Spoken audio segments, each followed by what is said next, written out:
psycho dressed up like Frendo, trying to kill. You thought it was just one killer in a clown mask, right? Think again. Clown in a Cornfield takes the classic slasher formula, throws it in a cornfield, and sets it on fire, literally and metaphorically. What starts as a blood-soaked teen horror flick turns into a full-blown conspiracy, where the real monsters aren't hiding behind masks. They're running the town, from shocking deaths to a surprise romance, and a villain who escapes to kill another day. This movie's ending is packed with twists you didn't see coming. Welcome back to your nerdy show. I'm your host, Spoiler Master. Let's break down exactly what happened, who survived, and how this terrifying story is far from over. The truth behind the Frendo killings. For most of the film, it seems like the killer is a lone figure dressed as Frendo, the town's old mascot. This killer starts picking off teens after they make a series of viral videos mocking the clown. But the real twist comes when it's revealed that Frendo isn't one person, it's many. In fact, several adults in the town of Kettle Springs are behind the murders. From the local sheriff to store owners to high school teachers, the adults have banded together in a coordinated effort to kill their own youth. It's not just random or senseless violence either. There's a sinister logic behind it. These adults, led by Arthur Hill, believe the teens are ruining the town's legacy. They see the younger generation as disrespectful, lazy, and a threat to traditional values. Instead of trying to connect or help them, they've decided to eliminate them. Arthur Hill, a powerful community leader, is the mastermind. He wears traditional clown makeup instead of the Frendo mask and oversees the operation without getting his hands too dirty. He's not just continuing a one-off rampage, he's continuing a dark tradition that, as revealed in the cold open set decades earlier, has happened before. Never fuck with Frendo. Why the adults are killing the teens. The motivations behind the killings cut deeper than just generational conflict. Arthur Hill and his followers see the modern world slipping away from them. Technology, social media, and changing social norms are eroding what they view as the right way to live. The kids of Kettle Springs aren't just failing to live up to their expectations, they're actively challenging them. This isn't just philosophy, it's personal. Cole's own father is one of the killers and targets his son out of grief and resentment, blaming him for the death of Cole's sister. That personal angle makes the violence even more chilling. These aren't strangers in masks. They're authority figures, parents, neighbors, and their crusade is disturbingly methodical. Hey, Ginger! You okay? Who lives and who dies in the Frendo massacre? The film doesn't hold back when it comes to the body count. Characters like Matt and Tucker are killed early on, hinting at the brutality that's to come. Janet and Ronnie, who try to flee once they realize the truth, also don't make it. Ronnie is hunted down in the cornfields, while Janet dies after sustaining fatal wounds. These deaths serve to heighten the stakes and emphasize that no one is safe. By the end, only 3 major teen characters survive: Quinn, Cole, and Rust. Quinn is the film's lead, a new student in town who gradually uncovers the truth. She's smart, resourceful, and driven by a fierce need to survive. Cole and Rust have a more complicated dynamic, and their survival leads into one of the film's most unexpected twists. Trying to kill us!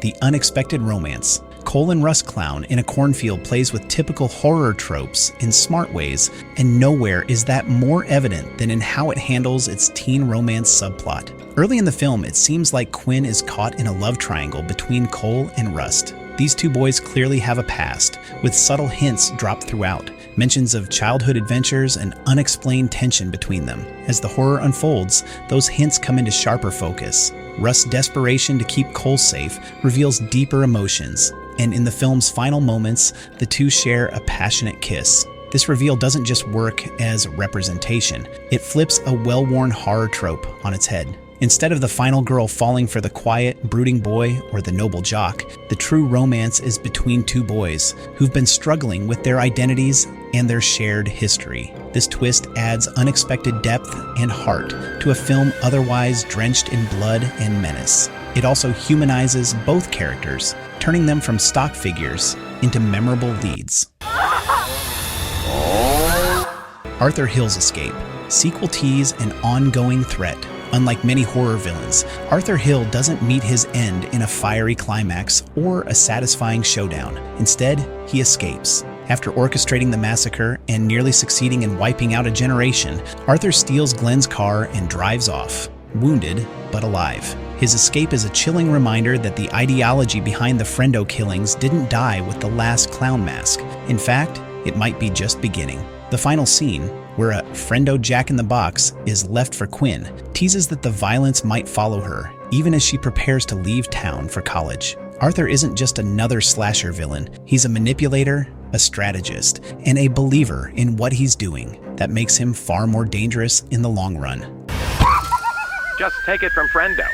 Hey, check it out. Differences from the book. The film is based on Adam Cesare's 2020 novel, and while the two versions share the same bones, there are some notable differences. The biggest shift is in tone. The book is more overtly political, with Sheriff Dunn's motivations and the adult's ideology given sharper focus. In the book, there's a clearer sense of how societal breakdown and political extremism have infected the town. The film streamlines this, focusing more on the action and the mystery. While the core plot remains, the adults conspiring to kill the teens, Arthur Hill escaping, and Quinn surviving. The supporting characters in the film are a bit less developed. Ronnie and Janet, for instance, are more fleshed out in the novel. Still, the film captures the spirit of the book, especially in how it uses horror to explore generational divides and the consequences of refusing to change. Every year, there's this parade where everyone gathers around a Frendo float.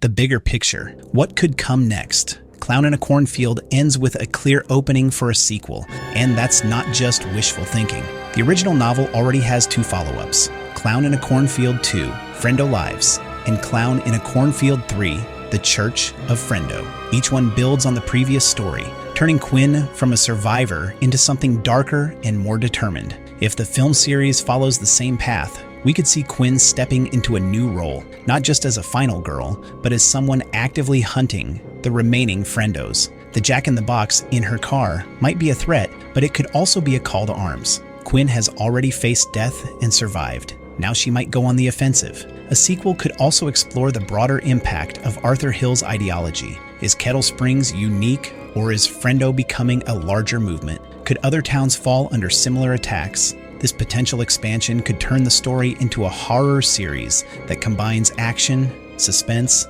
and social commentary in increasingly ambitious ways.